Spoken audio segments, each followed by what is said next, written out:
All right, so this is kind of funny. I was thinking about this today, but worship music has gotten great over the last, decade or so. We've got some good songs out there, great worship leaders, good bands, and everything like that. I mean, our worship leader at my church, he could stand in for Bono and do a bang-up job, guys. But it hasn't always been that way. See, I grew up with hymns, and we had a hymnal which had about 400 songs in it, and we sang about 20 of them, and they were all written in the 15, 16, 1700s.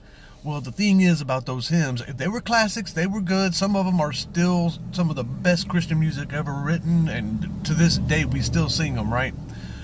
But some of the terminology and the metaphors and stuff like that were lost on me as a kid, so the words didn't make a lot of sense, so I kind of made up my own words.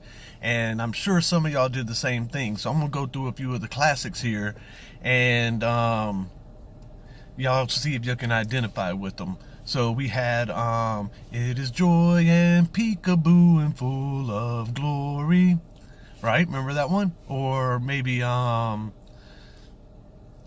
bringing in the sheep, bringing in the sheep. Or as my sister said, bringing in the cheese, bringing in the cheese.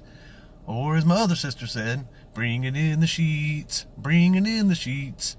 Which made a lot of sense because my mom used to bring in the sheets off the line. And well, some of our church members may or may not have wore sheets sometimes. We had, with my sheep, bam, bam, bam, bam. Shall we gather at the river? That one's not funny, but I used to sit there and think, yes, that's what we should do. We should gather at the river. Why are we here? What else? Love Lipton tea, I love Lipton tea. When nothing else could help, love Lipton tea. The old rugged cross, I used to wonder, why do they put carpet on it? The hymnals themselves were a distraction, and I'm not the only one.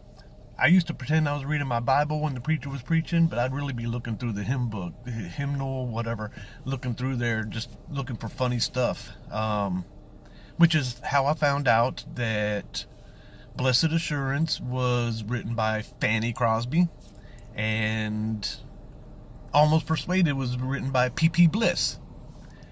And I remember going to another church one time, and I was looking through their hymnals, and somebody had taken where the song Rock of Ages, they had marked out the author's name and wrote Van Halen. And I was like, man, that's just wrong.